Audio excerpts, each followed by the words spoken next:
baax na affaire yi dina réglé wu waa ji nekk na nit waaye gis ngeen ni waa ji du nit dëmb comédie boobu am yëpp ñoom ñoo ko programmé waat parce que teggiwuñu seen tànk ñun nag du ñu teggi suñu tànk de parce que ku mënul wax ak Macky Sall mu bàyyi yëfu doomaraam yi mu nekkee ci Sénégal bul ñëw wax ak ñun nga ne ñun dañoo réew wala ñun dañoo bëgg taal Sénégal est-ce que comprendre ngeen fu ñuy waxee doomaraam jàngi noonu di def ay montage am di woo ay nit bëgg a jaxasewaat xelu sénégalais ba léegi donc moom ci lu mu nekk mu ngi fay nekk ba léegi teggiwul tànkam kaay soof nëbbatuwul de man li ma nekkee France ñëpp xam nañ ko français yi xam nañ ko seen service de renseignement xam nañ ko jël si bi nga may waajal nag dégg naa ko avant gars yi di xam lan moo xew ci affaire Tunkara man xamoon naa ni yaa ngi ci man génn naa def vidéo yëgal ko sénégalais ne Macky Sall léegi diaspora bi la bëgg a taxé de terroriste léegi bu fekkee da nga def loolu yaakaar ni ñun dañuy dellu ginnaaw wala ñun dañuy ragal day fekk yow xamoo suñu détermination ñun fu mu toll ñun ay affaire de prison depuis premier jour ñu nekkoon ci xeex bi la ñu xam ne loolu mooy lu ñuy xaar ñu nekk diaspora wala ñu nekk Sénégal ñun xam nañ ni terroriste lañ ko sekkal koo xam ne fenal askanam pour jàpp leen tëj leen wala pour noppiloo leen jaral na ko lu nekk Macky Sall fenkat la du nit buy duul di jël sa ay citoyen dëkk ne ay terroriste lañ parce que dañ laa déranger xam ngeen ni kooku du nit kooku mala sax moo ko gën donc bu leen fi nekk di perdre seen temps di naan di yaakaar nit lañ ko sekkal ñu ko ak nit Macky Sall du nit ñu ànd ak moom du ñu ay nit donc bu ñu leen tiitaloon ba ñu ragal léegi commencé nañ amaat fit di dellu si waat ci lu ñu nekkoon donc bàyyuñu ñoom bàyyuñu ah donc ñun waruñu bàyyi na ngeen commencé mobiliser wu vidéo yi partagé leen ko ne ñëpp commencé waat sol seen dàll yi xam ne bii yoon ba ci biir palais de la république génnee ko ci biti yóbbu ko cour pénal international foofu mooy suñu terminus bii yoon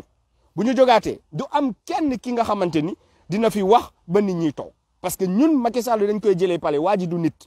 waa ji li mu nekk mu ngi ciy nekk ba léegi mu ngi dem jàpp ay nit dem gis ngeen suñu frère boobu nekk Ziguinchor ñu dooroon ko bal décédé na am na ñeneen nit yu mu dem fekk seen kër rey leen donc terroriste bi ñëpp xam nañ kan la kuy dem ba ci biir këru doomu aadama yi jàpp leen tiire leen bal rey leen kooku mooy terroriste kuy jël ay milice ne leen assassiner leen peuple sénégalais bi kooku mooy terroriste waaye ñun ñii dina population bi résister leen ñun ku ñu ne terroriste nga sax adduna bi dañ lay jàppee dof kayis foofu Afrique foo tudd kayis foofu le messager du métro nga ne Macky Sall dafa ne kooku terroriste la dañ lay jàppee golo yow Macky Sall parce que ñun Afrique yëpp xam nañu ba pare donc ñun du Sénégal kese la ñu xeex ba ay sénégalais xam ñu ñun Afrique la ñu xamee donc boo ne kayis foofu terroriste la foo ko wax yenn dëkk yi dañuy toog di la reetaan xam ne yow golo nga yow sa golo bi nit yi fu ñu ko doon wax kon jéggi na dayoo yow yaa ngi dem ba dina kay soft terroriste la boobaa yow da ngaa commencé tuxay bon wala da ngaa commencé di pété ci ay neurones donc dañ la koy wax rek ñun delluwuñu ginnaaw te incha allahu rabbi tant que delluwoo ginnaaw ñun dinañ la jëli palais Ousmane Sonko waxoon naa ko ne Macky Sall du nit bu ñu calmer jeunesse bi nañu leen gën a motiver ñu jogaat mais maa ngi dégg muy naan deuxième vague baa ngi waaj a commencé donc wax jooju neex na ma trop. maa ngi ko ci sant di ko gërëm parce que loolu mooy lu mu war a wax actuellement deuxième vague bi ñëpp ci loolu la ñu war a wax ñu préparer contre Macky Sall parce que ñun xeex bu ñu doon xeex yaa ngi gis Ousmane Sonko yow tooñoon nañ la ci ñu ñëw xeexal la xeex bu metti mais da nga dem ba ci biir nga yaakaar ne nit lañ ko sëkkal nga trompé wu de doomaraam buñ ko sëkkal Macky Sall nga dem ba trompé wu di kan lañ ko sëkkal kooku du nit ça veut dire da nga dem ba yaakaar ni Macky Sall léegi dina nekk nit parce que tiit na Macky Sall du mës a nekk nit Macky Sall mala lay mës a doon toute sa vie doomaraam lay mës a doon toute sa vie il ne va jamais changer ñun tamit on ne va pas changer bu nekkul nit ñun du ñu nekk nit ay gune la ko sëkkal ñoo xamante ni ñoo ko gën a bandi ñoo ko gën a dëgër bopp ñoo ko gën a sañ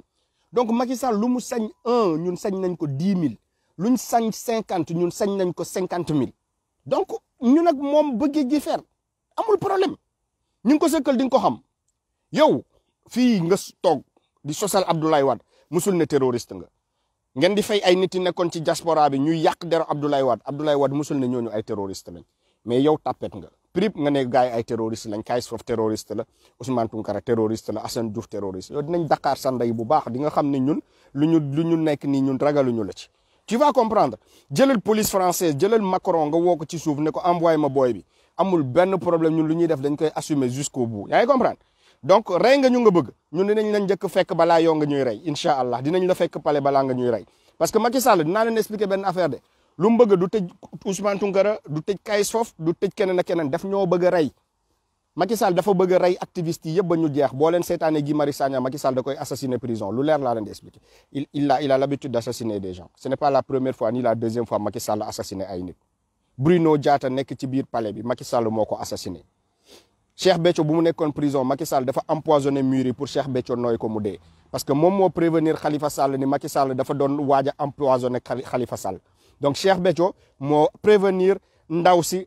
dem wax ko Khalifa Sall bu mu ko yëgee ñoom ñu def Khalifa Sall sur écoute bu ñu yëgee ni Khalifa Sall yëg na message ni dañ ko bëgg a rey ñu fexe Cheikh Béthio nuñ koy sakkalee pexe Macky Sall assassin la du tey la ko commencé kilifa yu bëri di dee Macky Sall moo leen rey pour que mu amay kilifa yoo xam ne dañuy wax askan bi toog leen Madické Niang toog si seen wet ñu nekk di politique ñun loolu taxu ñoo jóg ñun loolu lijjantiwuñu loolu est-ce que comprendre ngeen fi ma leen waxee fi ngeen gis kii toog ci wet gi nu mu tuddati Madické Niang toog ci wet gi ngeen yaakaar ne luñ dañ fay wax lu neexul Macky Sall moo ko yóndi Madické Niang góor jigéen la te loolu ñëpp xam nañ ko man xam naa ñu ko doon laal Madické Niang góor jigéen la Madické Niang góor jigéen la 100% ñu ko xam Sénégal ñëpp xam nañ ko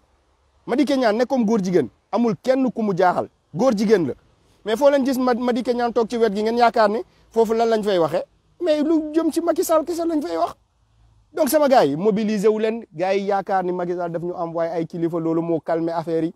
gars yi def nañ seen daayira boobu noonu association des seytaane nee nañ dañ leen envoyé ñooñu wax nañu lendemain bi gis ngeen ni ñuy génn nañ dem defi lu ñu war a def association gars yooyu noonu des malfaiteurs yooyu toog des corrompus yooyu toogoon ne dañuy wax ak ndaw yi dañoo wax lendemain bi gars yi génn def lu ñuy def ci dëkk bi donc ñooñu seen wax amul Sénégalais yi lijjanteetuñu ko sax calculé wuñu ko ñun dépassé nañ mentalité yooyu noonu ñun lu ñuy tax a jóg ñun xam nañ ko lu ñuy yëkkati ñun xam nañ ko du benn kilifa moo ñuy jox ndigal ne jóg leen du benn kilifa moo ñuy jox ndigal ne toog leen ñun lu ñuy xeex xam nañ ko lu ñu bëgg a jot xam nañ ko donc tant que jotuñu ko amul kenn kuy yaakaar nañ moom mun nañu manipuler ba ñun ñu toog ci moom mu encaissé ci milliards loolu mënul am donc Madické Niang góor jigéen la 100% donc loolu sénégalais yëpp xam nañ ko ñu ko doon laal yëpp man xam naa leen Madické Niang góor jigéen bu mag la te dinaa leen génneel ay tour ñoo xam ne tëdd nañ ak Madické Niang ay góor yu mu doon ay xale yu góor yoo xamante ni ñoom ñoo doon jaar ci ginnaaw gi xam naa leen donc gars yooyu yëpp ay góor jigéen lañ dama leen di expliquer lu leer rek donc moom moo fa nekkal Macky Sall ci kër gu baax bi Madické Niang moo ko fa nekkal voilà donc dama leen di expliquer rek tey ñun fu ñu toll ak waa ji préparer waat leen parce que y a des choses qu'on a observé depuis début ñu ngi toog noppi waxuñu dara léegi moom daa tourné wu contre ñun ne activistes yi ñoo yor xeex bi bu ma attaqué waa diaspora rek dinañ ragal dootuñu génneti def live maa ngi jégalu sama ay parents maa ngi jégalu ñëpp ñoo xamante ni ñaan nañ ma nee nañ ma bul defati live maa ngi jégalu nag parce que man xeex bi man moomuma sama bopp ñun dañoo jiite kuréel goo xamante ni ay millions de doomu sénégalais ay jeunes ñoo xamante ni suñu ay ndigal la ñuy déglu pour ñu xam lu ñu war a def donc maa ngi jégalu samay parents maa ngi jégalu ñëpp ñi ma bëgg yaakaar ni vraiment seen conseil bi man dinaa leen ko respecter maa ngi jégalu xeexal dëkk bi fu mu ñu toll donc vraiment ñun mënuñu ci xool ay parenté wala ay conseil ba war a tax ñu bàyyi population bi sànku après la perte de plus de 15 personnes ñun loolu mënuñu ko seetaan day fekk ñu nekk naa fekk ñun loolu mënu ma ko seetaan mënu ma tey dënk banque sama loxo ne damay nëbatu parce que Macky Sall mu ngi may wër alors qu'il y a plus de 15 personnes ñoo xam ne suul nañ leen ba pare loolu bu ma ko defee rek xam leen ni man hypocrite la man li may wax gëmuma ko parce que plus de 15 sénégalais dee nañu ba pare donc ñun bu ñuy nëbatu ne prison la ñu ragal wala leneen alors qu'il y a des morts déjà donc day fekk ñun lu ñuy woote nekkul ci ñun nee naa leen yéen a fi doon toog non diaspora ngeen nekk di bëri wax léegi ñibbi si leen Sénégal Ousmane Tounkara ak terroriste lañ ko accusé pour jàpp ko de Ousmane Tounkara reyul nit mais yeneen ni diaspora bu ñu nekk moo tax ñuy bëri wax bu ñu nekkoon Sénégal du ñu wax mais diaspora bi ñu ngi ni di fi accusé ay doomu diaspora de terroriste pour mën leen tëj donc ñun lu ñuy xeex ñun xam nañ ko xam nañ ni conséquences yi xam nañ ni yéen ni ngeen nekkee Sénégal noo leen amee conséquences yi xeex bi ñun noonu lañ mën a amee conséquences yi xeex bi te ñun conséquence buñ ci am mooy duulal ñu fenal ñu ne ay terroriste lañ te ñëpp xam nañ ni duñu ay terroriste yéen a ngi comprendre donc mala lañ ko sëkkal mbaam lañ ko sëkkal boo nekkee ak mbaam da nga xam ne mbaam laa ko sëkkal donc ay waxu kilifa amu fa place kilifa yi Macky Sall daf leen bëgg a ridiculiser loo ba Sénégal doo leen jarati dara nekk leen ci danse googu rek gis ngeen vague bu ñëw période bu ñu nekk nii Afrique mooy période boo xam ne ñëpp ñu ngi xippi seen bët di xool amatul ay affaire de spiritualité yu ñuy naxee nit amatul dama leen di expliquer rek ku yaakaar ni léegi affaire yooyu ngay jaar pour nax nit ñi yaa ngi nax sa bopp de parce que mentalité gars yi dépassé na loolu donc amul dogme amul kii yooyu noonu nga xamante ni mun nañ fa jaaree jeunesse bi léegi amat leen loolu amul génération boobu c'est passé ñun xam nañ lu ñu bëgg ñun xam nañ monde bi fu mu toll actuellement du kenn moo ñuy wax adduna bi nii la nekkee wala kenn moo ñuy wax loo xam ne ñun xamaluñu ko suñu bopp actuellement ci monde bi nu muy doxee xam nañu lépp ñun ba pare du kenn moo ñuy wax toog leen comme si ñun xamuñu suñu intérêt ci lan la nekk donc ñun xam nañ suñu intérêt lu ñu yëkkati xam nañ ko donc kan moo ñu fi mën a baab nañu lii ak lii moo war a tax ngeen toog te ñun xam nañ ne lu ñuy wute amuñu ko ba pare benn politicien mënu ko benn kilifa diine mënu ko donc na ku nekk toog ci place am kilifa diine wax nañ ko ba yàgg nangoo leen wax Macky Sall mu ngi nii di continuer lu mu nekkee ngeen ne wax ngeen nag Macky Sall dina bàyyi Ousmane Sonko dina nekk nit nekkul nit mu ngi nii di continuer waat ci mensonge bi di jël Adji Sarr di ko yóbbu ci télé continuer pour yàq deru Ousmane Sonko kenn génnul wax ah yéen a ngi gis lii lay wax ci sénégalais yi yéen a ngi gis ah Macky Sall mu ngi continuer de te neewoon na Macky Sall dina arrêté yëfu mbaam yu muy def nii ba léegi arrêté wul mu ngi si sax ba léegi mais gisoo leen kenn génn def discours ne Macky Sall yaa ngi compromettre loo xam ne waxtaanoon nañ ko ne affaire yi dañ koy teg ci suuf Macky Sall tegul dara ci suuf ñëpp a ngi koy gis waaye kenn ñameewu ko wax ñun dinañ ko continuer wax nag ñun dinañ ko continuer wax donc parce que bu ñu signé pacte ne da ngeen di arrêter parce que lii moo tax bu nit nekkee di ko jalgati da ngeen war a wax ak moom donc deuxième vague bi bu jógaatee bu ñu kenn masaw bu fi kenn ñëw di wax ak ñun génn ñu di def direct di saaga ay kilifa wala di manquer respect ay kilifa dama leen koy expliquer rek waaye nag kenn du yaakaar ni di ñoo baab nag ne suñu cerveau bi ci sa loxo la nekk loolu amul kenn koo xamante ni war na sax toog mu koy xalaat ne cerveau jeunesse bi ci sama loxo la nekk mun naa ko jaay mun naa non sama gars yi na ku nekk xam boppam waaye na ku nekk xam boppam donc nee naa leen xeex bi na ngeen commencé waat mobiliser wu Macky Sall day wër kay soof ba bés bu may jàpp dinaa leen continuer di joxe ay instruction ñun suñu xeex bii nii jihad la parce que suñu bakkan mun na ci des bakkanu ñeneen des na ci donc pour libérer Sénégal c'est le moindre mal qu'on peut se donner à nous-mêmes duñu fi bàyyi kenn képp koo xam ne dugg nga ci complot gi rek yaakaar ne di nga manipuler jeunesse bi dinañ génn fii xawi say sutura loolu foog mu leer parce que ñun suñu xeex bi jóguñu ne dañuy xeex ay kilifa jóguñu ne dañuy xeex kii donc képp ku ñëw dugg ci suñu diggante ñun ak Macky Sall nga yaakaar ni boo ci duggee parce que lii nga représenté kenn du wax ak yow yaa ngi nax sa bopp parce que yow yaa ñëw dugg ci terrain boo xam ne du sa terrain c'est yoon nekku si wax nañu fi yuuxu ko génn leen suñu diggante ak Macky Sall loolu wax nañ ko fi yuuxu nañ ko wax nañ leen wax leen avant nangoo leen wax léegi génn leen di loo leen di ñëw di apaiser di joxe ay kii waaye sama gars yi nag fi ku nekk respecté boppam ñu respecté la ku fi respecté sa bopp ñu respecté la ñu réewuñu de manqué wu ñu respecté kenn de waaye ku fi respecté sa bopp ñu respecté la waaw ku leen faalewul doo toog di suba nga ne da nga koy waxal pour xaw ma lan da nga koy défendre wala da nga koy jàppale si lan koo xamante ni ne nga faalewu la du dégg sa wax waaw lan moo tax ngay ñëw suba di ñëw di calmer nit ñi pour kooku ñu bañ ko jëlee pale nañu waxante dëgg rek donc on n'est pas fou voilà donc sama gars yi mobiliser waat leen gën leen takk seen dàll yi préparé wu suñu frère yu dee yëpp ay martyrs lañu incha allah dinañ dem paradis ñun ñëpp ñun suñu xeex bi pour changer Sénégal ñoo xam ne liggéeyuñu te ñu ngi am ay milliards bëri na torop te révolution bu demee ba àgg ñooñu ñëpp dootuñu amati milliards yu ñuy gagné donc foog ngeen comprendre loolu Sénégal ñuy banque seen loxo xamuñu lu liggéey dindi rôle bëri na torop musuñu liggéey seen àdduna donc foog nit yi commencé liggéey foog nit yi commencé dem jóg di liggéey waaw foog nit yi commencé jóg di dem liggéey parce que milliards yooyu noonu milliards askan bi la ñu gën a pauvre ñoom ñoo ko waroon bénéficier wu waaye nga taxawal Macky Sall fii nii mu jox la suñu ay milliards wala nga défendre ko fii buñ ko waree jëli pale nga génn ne gars yi noo kuul leen def leen lii xale yi dañoo réew gu ne dañoo kii ñu jox la ci milliards yi nga xamante ni ba doole ñoo ko waroon moom loolu dafa war a jeex ci Sénégal sama gars yi ñun suñu life yëpp dañ ko ñàkkante 1 centime bu dugg sama gémmiñ dama koo liggéey Macky Sall joxuma ko benn ministre joxuma ko dama ci sonn balaa ma koy am donc du ma nangu ay nit toog jàpp ni ñoom ñoo yor conscience su jeunesse bi ñu koy monnayer ak ay milliards yoo xamante ni vraiment mais loolu du yëfu nit ku ko def doo nit du yëfu nit wax dëgg nag ku ko wax gars yi xam nañ lii dëgg la waaw ñun nag duñu ay dof kenn duñu manipuler jeunesse bii ñii ñun suñu jàng fu mu yegg ñenn ñii sax jàpp ni ñoom dañuy manipuler bu ñu xamoon ñun suñu cerveau bi dimension bu mu egg nii ak seen bos sax ñoom dinañ toog dal xam ni ñii nii ñun mënuñu leen nax ñii ñooñu gën a jàng ci ñaari domaines yi yëpp mënuñu leen ci nax donc dañu bàyyi di manipuler nit ñi dañu bàyyi di manipuler nit waa ji du nit te ñun dinañ raag ak moom préparé wu leen Ousmane Sonko xoolal yaa ngi joxe ay code waaye na code yi gën a leer ne code yi gën a leer jërëjëf gis naa ni yaa ngi joxe ay code ñun nag dañoo gaaw ci décortiquer message yaa yoo joxee ñu ngi koy décortiquer saa yoo joxee ñu ngi ciy jàng ñu ngi ci war a jàng waaye commencé joxe code yu gën a leer parce que waa ji du nit waa ji du nit te waxoon naa la ko jour boo génn ne gars yi bu ñu yegg pale wax naa la ko nee naa la démocratie dañ koy wax ak koo xamante ni nit la ku dul nit doo tudd démocratie ak kooku Macky Sall xam ngeen ni lépp lu muy def amul dara lu ci démocratique ci ay pratiques am donc nit bu démocratique ngay xool ci démocratie nga bàyyi ko place bi mu nekk ba élection jot waaye kii dul nit kii mala la kii doomaraam la donc looy tudd ay nañu xaar ba élection jot loolu buñ ko tudd ak kii parce que kii du nitu jàmm kii du nitu fitna la kii bëggul paix ci dëkk bi kii bëggul jàmm ak salaam donc lan la ñuy seet ci ay démocratie ak waa ji kii lan la ñuy seet ci démocratie ak moom du nit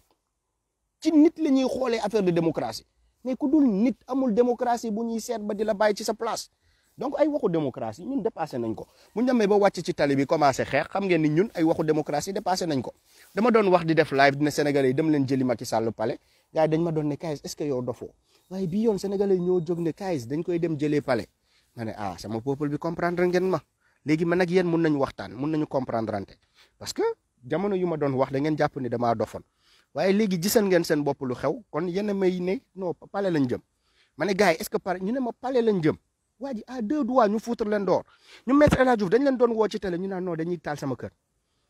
léegi ñoom ñoo nekkaat fii di bandi lu suñu kaw mais bàyyi leen ba ñu jógaat au nom de Dieu ñi dinañ génn éternellement suñu dëkk yéen a ngi jéem a xoxotal diaspora bi ñun yàllaa ñu yor de man nekkuma fi sans papier balaa ñuy ñëw yegg si man j'ai des droits dans ce pays là jéem na ko affaire bi xaw na càng ci moom parce que moom moment bu mu ko lancé contre Ousmane Tounkara même moment boobu la ko lancé contre man ma xamal leen dëgg bi gis ngeen jour bu ma génn defal leen vidéo ne leen Macky Sall mu ngi saisir ay autorité France pour delloo ma même jour boobu avant muy jàpp Tounkara laa xamoon ni saisiroon na ay autorité française pour sama cas pour xool nan la ñuy fexe ba génnee ma fi yóbbu ma Sénégal depuis jour boobu laa ko xamee man noppi man ne leen defal leen vidéo ne mu ngi saisir ay autorité gars yi ne ma noo da ngay fen loolu mënul nekk gis ngeen jàpp na Ousmane Tounkara ñëw na ba ci man mu am lu bloqué pour l'instant xaw ma ban moyen la bëgg a jaar pour yóbbu ma Sénégal mais au nom de Dieu gis nga ñun ñëpp boo ñu dajalee Sénégal au nom de Dieu sa nguur day jeex man maa la wax boobu tey gis nga ñun ñëpp nga dajale Assane Diouf Sénégal nga yóbbu Ousmane Tounkara Sénégal nga yóbbu Guy Marius Sagna nekk fa ah ak kan ñun ñii nga xamante ni ñu ngi lay bëgg a dofloo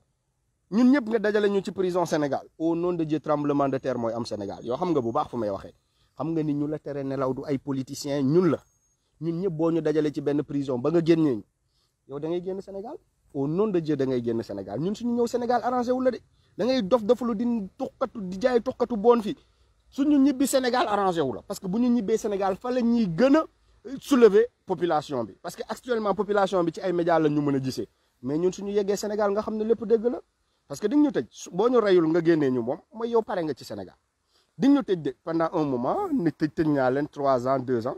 mais tëj ñu ba moment boo xam ne kon yow da ngay génn réew mi parce que boo ñu bàyyee lu ñu yëkkati ci dëkk bi amul kenn ku koy téye man nag maa ngi préparé wu di xaar préparé naa taggu naa samay mbokk taggu naa ñëpp ne leen Macky Sall mu ngi ci sama domaine mu ngi may waaj a jël si nee na waaye Macky Sall bu ma jël see ba yóbbu ma Sénégal xaw ma ñan lay àndal ba ñu jël sama ay papier yàqu ko wala ñu bloqué ma ba delloo ma Sénégal waaye moom ak ñëpp ñu mu àndal ci affaire bi dina weex xatt ci ñoom au nom de Dieu billahi wallahi watallahi Kayz Fof nekk France moo gën ci yéen dama leen di wax rek pour ngeen comprendre Kayz Fof nekk France muy nekk ci réseaux sociaux di wax au nom de mon père au nom de mon créateur loolu moo gën ci yéen mais man ngeen wàccee ma Sénégal ngeen wàccee Ousmane Tounkara Sénégal Assane Diouf nekk Sénégal Clédor Sène nekk Sénégal Guy Marius Sagna nekk Sénégal sama gars yi Macky Sall lu may wax ni sax bu ko imaginer fitom bi day ni allahu akbar lu muy wax ni doy na waar de dootul nelaw benn seconde Macky Sall du ko nelaw xam ne ñun ñëpp cocktail bu explosif boobu mu ngi ci Sénégal donc sama gars yi bu leen ragal dara ci man maa ngi génn di dox normal di rombanteeg policiers yi di ziaranteeg ñoom seen service de renseignement yi su ma leen xàmmee ñu may topp ma yëkkati leen loxo ne leen pisa mu ne ma jaajëf ma ne ko ok xam naa ni yaa ngi may suivre quoi mais amul benn problème donc maa ngi dund nu may dundee comme toujours ñu ngi jël ay service de renseignement parce que nee na leen terroriste la ñu ngi may topp fu ma dem ñu ngi may topp maa ngi leen di xàmmee parfois ma changer sama yoon gis ni xam nañ ni découvrir naa leen mais ñu ngi koy dund amul problème waaye boo ñëwee ne danga may jàpp man nañ dem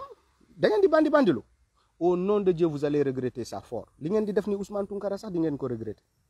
parce que derrière Ousmane Tounkara il y a des milliers de Ousmane Tounkara des centaines de milliers de Ousmane Tounkara derrière Kayz-Fof il y a des centaines de milliers de Kayz-Fof yoo xamante ni duñu seulement des Sénégalais des Maliens des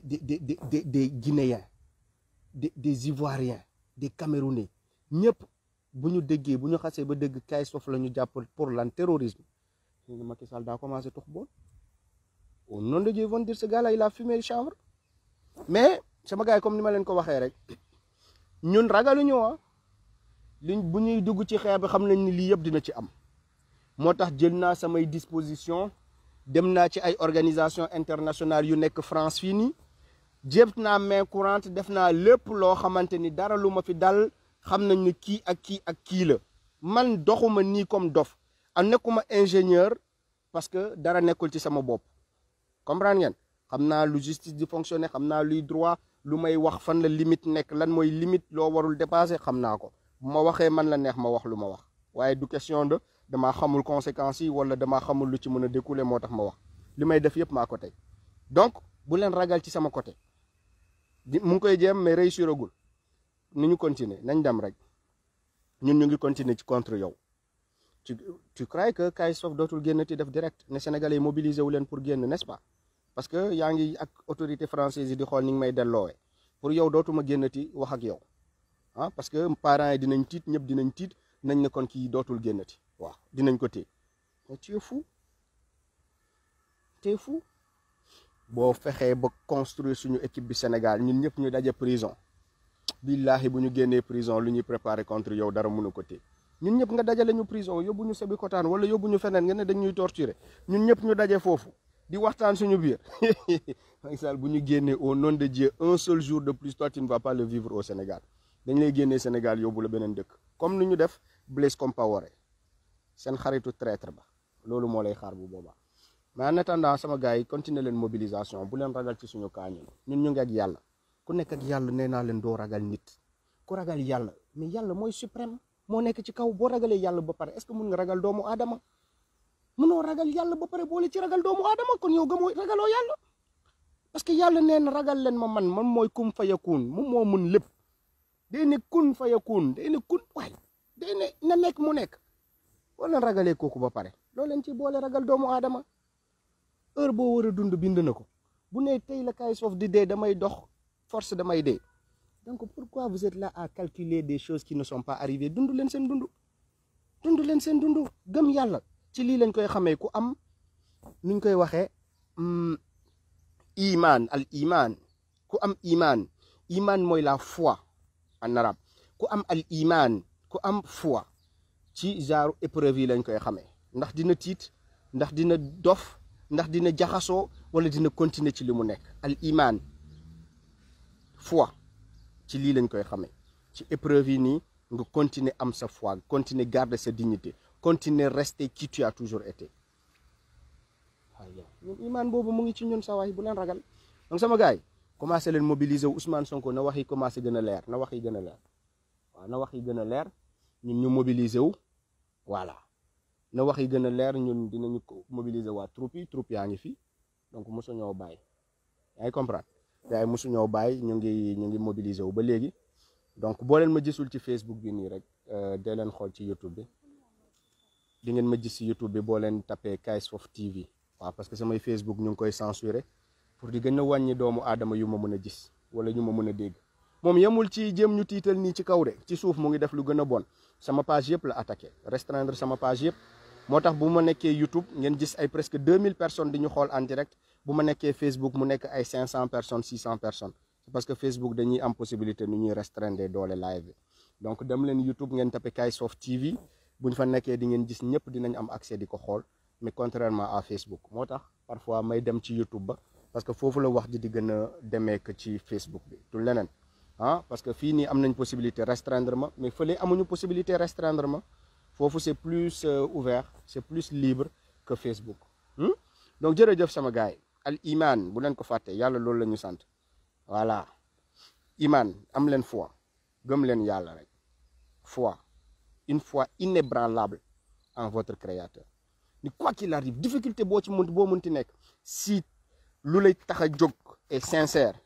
ton créateur ne te regardera jamais souffrir éternellement ci épreuve boobu bu fekkee yow lu la yëkkati nekk na lu sincère libérer sa dëkk pas gagner ci xaalis pas di wax di ci uti tour pas di leneen mais libérer des millions de gens yoo xamante ni ñu ngi souffrir ci seen intimité ci seen silence loolu moo la yëkkati donc doo toog di ragal doomu aadama te doo toog désespéré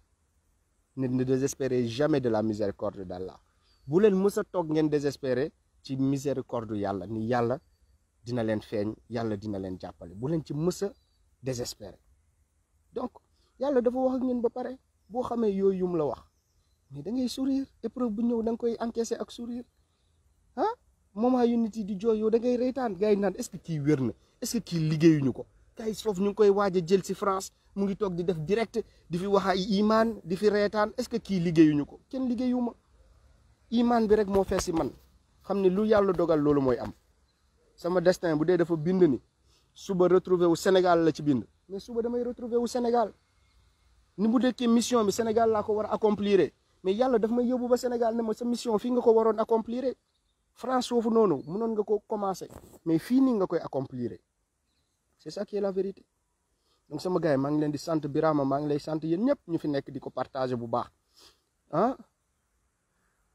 waaw voilà donc dee leen activer notification yi boo leen abonné ci KS4 TV comme Serigne Modou Mbacké Gueye nu mu ko waxee boo leen abonné ci KS4 TV bi boo leen bëggee gis direct yi rek da ngeen di activer notification yi boo leen activer notification yi rek di ngeen mën a gis bu ma nekkee en direct ci chaîne YouTube bi ah da ngeen di taper barre de recherche comme ni ngeen di wutee musique da ngeen di taper KS4 TV boo leen taper KS4 TV bu ñu fa nekkee direct il y a plus de 1800 1700 personnes yu fay nekk di ko seetaan donc moom moo gën ci jàllale message ah waaye ñu continuer garder contact bi ak yéen rek xam ngeen parce que fépp fu communication bi mën a jàllee rek moyen la de nous faire entendre donc lépp la ñuy utiliser Facebook YouTube du ñu bàyyi dara ah voilà jërëjëf sama gars yi bu leen ragal ah ñaan baax na ñaan dina musal nit ci pexe seytaane ah waaye ne désespérez jamais que Dieu est le plus miséricordieux et le très miséricordieux jërëjëf yàlla rek dañ gëm yàlla rek kenn du yàlla lépp lu ñu leen di wax ay caaxaan la kanamu côté yàlla boo leen jëlee seen lépp dénk ko yàlla boobu mooy intervenir pour toi boo ko joxee dénk ko nit kooku bu la seetaanee da ngay torox jël leen seen lépp jox ko yàlla fa yàlla rek jël leen seen lépp jox ko yàlla parce que moom kese mooy kun fayakun voilà donc bu leen jël seen lépp dara ngeen koy dënk nit wala ngeen koy jël leen rek lépp dënk ko yàlla parce que moom mooy le maître suprême voilà donc jërëjëf ñu ngi leen